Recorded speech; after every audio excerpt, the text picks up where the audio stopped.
A cidade de São Paulo, bem como toda a região metropolitana da Grande São Paulo, ela foi loteada e cresceu em cima de uma grande bacia hidráulica, uma grande bacia do rio Tietê. Todos os rios, todos os córregos, todos os cursos de água que nascem nessa região gigante da metrópole de São Paulo, o destino dela é o rio Tietê. Todos os rios, eles vão se conectando a montante, a jusante, todos eles afluentes do rio Tietê. Isso faz com que a cidade de São Paulo ela tenha uma captação de água gigante e condicionada a apenas um extrator, apenas um rio. Isso é importante frisar porque a cidade de São Paulo, bem como a grande região metropolitana, toda ela foi construída, loteada, cresceu em cima da grande bacia de afluentes do rio Tietê. Todos os cursos da água que nascem na cidade de São Paulo, toda a água de chuva que cai na cidade de São Paulo e em toda a sua região metropolitana, naturalmente se encaminha para o rio Tietê através dos seus afluentes. Os mais famosos, Rio Pinheiros, Rio Tamanduateí, Rio Aricanduva, Rio Cabuçu na região de Guarulhos e diversos outros rios que não são perceptíveis a olho nu. Foi feito um grande plano de avenidas, criado por um prefeito chamado Prestes Maia.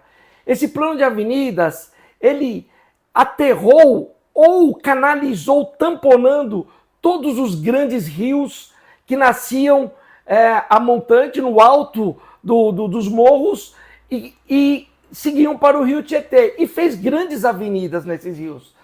São famosas as avenidas que são hoje tamponadas, Avenida Inajar de Souza, na freguesia do Ó. Temos também na região da Vila Maria, a Vila Maria, que é um bairro que ele era totalmente várzea do rio Tietê. Os bairros da Barra Funda, por isso que tem esse nome, Barra Funda, que é um pedaço do rio onde havia um fenômeno natural chamado Barra e era profunda. A região do Campo de Marte, enfim, toda a região do rio Tietê e toda a cidade tem grandes avenidas. Avenida Pompeia, Avenida Sumaré. Na zona sul de São Paulo nós temos a região onde passa a Avenida dos Bandeirantes. Nós temos a região do Butantã, que é servida por vários rios que são todos condicionados ao Rio Pinheiros. Enfim, a cidade de São Paulo tem 500 ou mais rios e cursos d'água hoje tamponados, ou seja, toda chuva que cai na cidade de São Paulo, ela vai para um sistema de captação pluvial, lembrando que água de chuva são águas pluviais. Esse sistema de captação pluvial, ele vai ser captado pelos bueiros da rua. Esta é a única função do bueiro da rua: captar águas pluviais e ou águas de reuso que são drenadas de poços de prédios. Por isso que às vezes você passa na frente de um prédio, num condomínio, e ali na sarjeta está sendo um volume de água grande. Isso daí é o desafogamento pelo ladrão do poço das águas que estão subterrâneas daquele prédio, e é necessário você retirar para manter a estabilidade do solo. Toda a água de chuva que cai em São Paulo vai necessariamente para um bueiro que direciona essa água para um rio que está tamponado. O que significa isso? Não há rios que comportem grandes volumes de água. É notório e é de conhecimento de todos que no centro de São Paulo nós temos o Vale do Anhangabaú. Para quem não sabe, Anhangabaú, na língua tupi-guarani, significa rio das águas sulfurosas, das águas que não fazem bem para a saúde. Quem conhece São Paulo sabe que a 9 de julho, ali na parte do centro, entre a Praça das Bandeiras até a Avenida Paulista, é uma pequena rampa, uma pequena subida. Toda essa água vem descendo, então, por essa rampa, que se encontra com o rio Itororó, na Praça das Bandeiras, todo subterrâneo, e nasce o rio Anhangabaú, que passa pelo Vale do Anhangabaú. Não é à toa que tem esse nome de vale, porque é um vale de rio, e vai ali na região cruza ali a Carlos de Souza Nazaré, que é uma rua importantíssima na região da 25 de março, e esse rio Anhangabaú, ele deságua no rio Tamanduateí, na região do mercado municipal, do grande mercadão famoso pelos turistas. As enchentes ali são frequentes e ainda nós tivemos prefeitos nos anos 80 que teve a brilhante ideia de fazer um túnel, mas você não constrói um túnel aonde passa rio, aonde passa curso de água. Você não constrói túnel para passagem num vale de rio. É de uma falta de planejamento monstruosa, é de uma falta de responsabilidade com a cidade e principalmente com vidas. Pessoas já morreram no Vale do Angabaú, no túnel do Vale do Angabaú. Tanto que hoje, preventivamente, a qualquer sinal de pequena chuva, a Companhia de Engenharia de Tráfego, a CT de São Paulo, faz o fechamento da via para que ninguém seja pego de surpresa no trânsito, porque a subida da água é muito rápida e por isso já houveram mortes dentro. Culpa de quem? Sim, da prefeitura. A culpa é da prefeitura sempre. Por quê? Porque a responsabilidade é da prefeitura de fazer a zeladoria urbana de São Paulo. Não estou finalizando, não estou falando que a culpa é do prefeito A, B, C, D ou E. É uma sucessão de erros e responsabilidades. É natural de culpa, porque as prefeituras, o poder público, eles são comandados por políticos que se candidatam a resolver os problemas de São Paulo. Nós tivemos uma eleição agora, faz pouquíssimo tempo em São Paulo, onde se falou de tudo. Se falou de comunismo, se falou de socialismo, de capitalismo, de direita, esquerda, Trump. Falou-se de tudo, menos do que é mais importante para São Paulo, que é o cuidado com a cidade, com a zeladoria. Todos os políticos candidatos, ninguém tinha uma proposta para enchentes ou alagamentos. Não há uma comunicação, propaganda eleitoral, nenhum deles. E para piorar, nós tivemos aqui, nos últimos 10 anos, uma grande seca lá no estado de São Paulo. Tivemos até falta de água, racionamento de água por parte da Sabesp, e era o momento ideal para que as prefeituras fizessem o alargamento desses rios tamponados, que fizessem as intervenções, que fizessem a construção de mais piscinões. Por que o piscinão é tão importante? Porque a natureza, ela faz com que as águas da chuva sigam para os rios. Os rios, naturalmente, eles têm uma vazão média. Quando vem chuvas fortes, esses rios extrapolam, causam as enchentes. E o alagamento é um resultado da enchente. Durante todo esse tempo de seca, as prefeituras não tomaram as atitudes necessárias. Por quê? Existe um velho ditado que obra embaixo da terra, a pessoa não vê, então não gera voto. Voltando aos piscinões, o piscinão, ele substitui em partes a função da área de várzea do rio. Se nós vivêssemos numa sociedade planejada, o rio Tietê era para ter um grande parque linear ao seu lado, o rio Pinheiros, todos os rios que cortam. Isso é impossível em São Paulo, o custo seria muito grande. Então hoje nós temos que trabalhar com o quê? Com soluções, de certa maneira, paliativas. Há uma morosidade por parte da prefeitura em fazer desapropriações, em encontrar terrenos, em trabalhar para com que os piscinões sejam construídos. O alagamento devido às enchentes são drasticamente diminuídos. Veja a Avenida Pacaembu, é um grande exemplo. Foi construído um piscinão subterrâneo embaixo da Praça Charles Miller, na frente do estádio do Pacaembu. Isso fez com que aquele vale do rio Pacaembu diminuísse 90%. Existem outras regiões também que os piscinões foram construídos. A Avenida Aricanduva. A Avenida Aricanduva é uma avenida notória pelos seus alagamentos, tem vários piscinões, mas faltam construir muito mais piscinões. Então a prefeitura, ela falha quando ela não constrói os piscinões, ela falha quando ela não redimensiona as galerias de água. Ah, mas isso custa milhões. A prefeitura de São Paulo é rica, orçamento de 130 bilhões, só em 2025 vai ter um orçamento maior. A prefeitura de São Paulo recorre a financiamentos internacionais, de bancos internacionais, existe linha de crédito para fazer isso. Não faz por quê? Porque não tem competência, porque não quer. Me fala qualquer outra coisa, não é feito. na minha percepção de quem esteve lá dentro e viu como funciona a estrutura da prefeitura, a prefeitura é lotada de grandes funcionários, de grandes servidores públicos. Porém, às vezes, quem tem o poder da caneta só está lá para pegar o seu salário e fazer mais nada. Infelizmente, isso acontece na Prefeitura de São Paulo e nas grandes prefeituras. E não precisa ser um grande gênio da lâmpada e ter participado, como eu participei muitos anos lá dentro. Basta você ver os resultados. As coisas não são feitas. Se há dinheiro, se há tecnologia, se há maneiras de você diminuir os alagamentos provenientes de enchentes, por que não é feito? Não é feito por falta de competência, por falta de vontade, entendeu?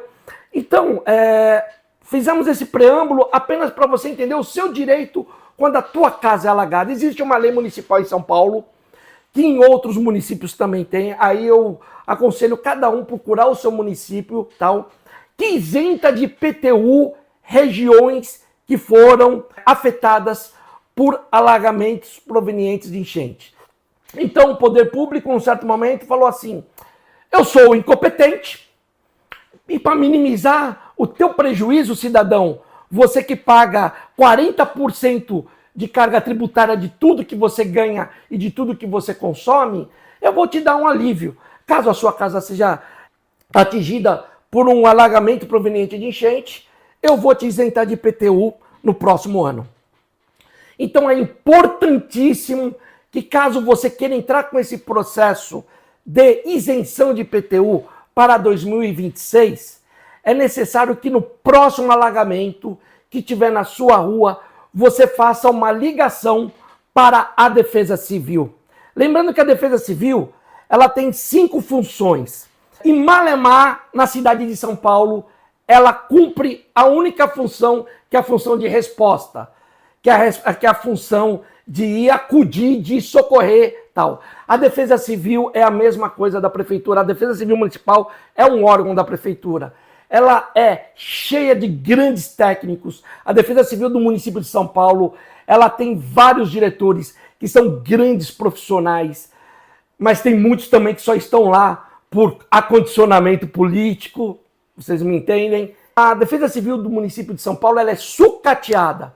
Ela tem menos de 400 funcionários para atender uma cidade que tem 12 milhões de pessoas. Se você dividir isso por todas as 30 e poucas subprefeituras, você tem uma média, fora os departamentos técnicos, cheio de grandes engenheiros, cheio de grandes pessoas, porém, com menos de 30 pessoas trabalhando no departamento de prevenção. Eu vou fazer um vídeo apenas sobre a Defesa Civil e vocês vão entender o descaso que é com a segurança do cidadão no que tange a Defesa Civil. Mas você, quando tiver um alagamento no teu imóvel, a primeira coisa que você tem que fazer, apesar de você estar ali nervoso, é ligar no telefone 199 e acionar imediatamente uma vistoria da Defesa Civil. Por que isso é importante? Veja bem, ao ligar 199, a chance da Defesa Civil ir até o teu alagamento é bem pequena. Porém, você tem que fazer esse registro porque será necessário, no seu processo de pedido de isenção de IPTU, que você anexe o protocolo da solicitação. Como que tramita esse processo? Você vai até a subprefeitura do imóvel que foi atingido pelo alagamento proveniente da enchente, ou pela falta de escoamento, porque sim, se não escoou pelo bueiro que estava entupido, pelo bueiro que estava quebrado, é responsabilidade da prefeitura, então se enquadra assim na isenção de IPTU. Você vai pegar e vai, no seu processo, informar. Na data do dia 25 de janeiro de 2005, teve um grande alagamento aqui, você vai tirar fotos do alagamento, não faça vídeos. A prefeitura vive numa época paleozoica, não adianta você colocar vídeos que no processo que se chama processo SEI, que é um processo que todos os órgãos públicos utilizam para tramitar os seus pedidos, para tramitar as suas questões, ele não aceita vídeo, ele até aceita vídeo, mas o processo de análise da isenção do IPTU, ele é feito de forma documental visual. Ao entrar com esse processo, você vai colocar fotos e vai colocar que você inclusive chamou a Defesa Civil no alagamento. Ao receber esse processo, o departamento jurídico da subprefeitura da área que foi alagada, ele vai analisar se tem provimento ou não, se vai deferir ou não. E para isso, a primeira coisa que ele vai fazer é pedir para a Defesa Civil da subprefeitura se manifestar. O gestor da Defesa Civil, o diretor da Defesa Civil daquela subprefeitura, ele vai receber esse processo. Ele é obrigado a informar se teve ou não o acionamento da Defesa Civil. Então, se você acionou, foi acionado e ele vai falar o que foi feito. Normalmente, aí que vem a parte mais importante, se ele não consegue ir na hora, lembra que é uma emergência. Ele vai ter que ir em algum momento, mesmo quando a água baixar. Então ele tem que botar o que ele viu lá. Então ele vai ver resquícios, ele vai ver marcas d'água, tal, de alagamento, e ele é obrigado a colocar o índice pluviométrico, a quantidade de chuva que caiu naquela região. Que isso é muito importante. Quem faz isso é a Defesa Civil. Se você não aciona a Defesa Civil, fica comprometida o êxito do teu pedido de IPTU por uma questão burocrática. Se você não acionou a Defesa Civil, ele vai informar, não foi acionado, não fui lá, não vi nada, entendeu? Não constatei nada, enfim, fica prejudicado. E nós sabemos que existe uma grande má vontade do poder público em abrir mão de arrecadação, né? Em abrir mão de impostos. O seu pedido ter êxito, ligue 199, vai a Defesa Civil da tua cidade ver, ou na hora, se você tiver uma sorte, ou no dia seguinte, mas quem for no dia seguinte, mostre, prove para ele que houve o alagamento, houve a enchente. Existem muitos profissionais que oferecem assessoria para você fazer isso de maneira correta. Eu mesmo faço isso, você não precisa entrar em contato para fazer isso. Você pode procurar outros profissionais para te dar essa assessoria para que você tenha êxito. Mas se você seguir exatamente o que eu estou falando, na cidade de São Paulo e na maioria dos municípios, você terá êxito no seu pedido de isenção de IPTU. E você vê que, infelizmente, a cidade ela é totalmente impermeável. Pouquíssima coisa está sendo feita. Aí é muito mais fácil para o prefeito da sua cidade, evite essa área de alagamento, e colocar a culpa em você, caso você esteja passando por uma área de alagamento. Você passou aí, você perdeu o seu carro, tem a placa aqui, ó. Quando na verdade a responsabilidade é totalmente da prefeitura. Eu espero ter ajudado com esse vídeo. Se você tiver alguma dúvida, coloque a sua questão que eu responderei com muito prazer. Não vão acabar os alagamentos. Então, como profissional de defesa civil, eu te aconselho, saia das grandes avenidas e vá para um lugar um pouco mais alto. Se a chuva vier de uma maneira rápida, não fique no seu carro. Um motorista de aplicativo que estava fazendo uma corrida trabalhando e a água subiu muito rápido, o passageiro conseguiu quebrar o vidro de trás, sair. Ele não quis sair do seu carro e infelizmente a água subiu mais e ele acabou morrendo afogado. A culpa de quem é? Sim, no meu entendimento a culpa é da prefeitura. A prefeitura, sabendo que administra uma cidade totalmente impermeável, tamponada, que não dá vazão para os seus rios em caso de grandes chuvas, ela tinha que ter uma grande defesa civil treinada, uma grande defesa civil vocacionada, para poder, quando começa a chuva, ela mandar viaturas de defesa civil nas principais avenidas para tirar os carros, para fazer fechamentos de vias. Não, nada fechado. Com exceção ao túnel do Anhangabaú, que aí a própria CT tem uma equipe ali de plantão 24 horas por dia para fechar. Mas o resto da cidade não tem nenhuma intervenção. Não há nenhum alerta. Defesa Civil, vai fechar a Avenida Luiz Inácio Jaramillo. Por quê? Porque vai trazer um caos. Uma vida vale todo o caos. Uma vida que seja vale todo o caos que traga de trânsito. Então desvie para as áreas mais altas. Mas, infelizmente, nós vamos falar isso no vídeo da Defesa Civil, sobre como ela é sucateada, Infelizmente, os bons profissionais, os ótimos profissionais que a Defesa Civil tem, eles não têm ferramentas, não têm material humano, não têm nada para poder fazer um trabalho que condizem as suas 5 fases, a prevenção, a reconstrução, a mitigação, não. Hoje, infelizmente, de maneira muito capenga, ela atende indo apenas depois que o sinistro, que a ocorrência aconteceu. Senhoras e senhores, esse é o canal Paga o Imposto, Tenho Direito. Curta, compartilhe, dê a sua dica, dê a sua opinião. Toda opinião construtiva, toda dica construtiva, toda opinião com respeito e elegância será mantida no canal. Fiquem com Deus. Qualquer dúvida, estou à disposição de vocês. Um grande abraço e se proteja das chuvas.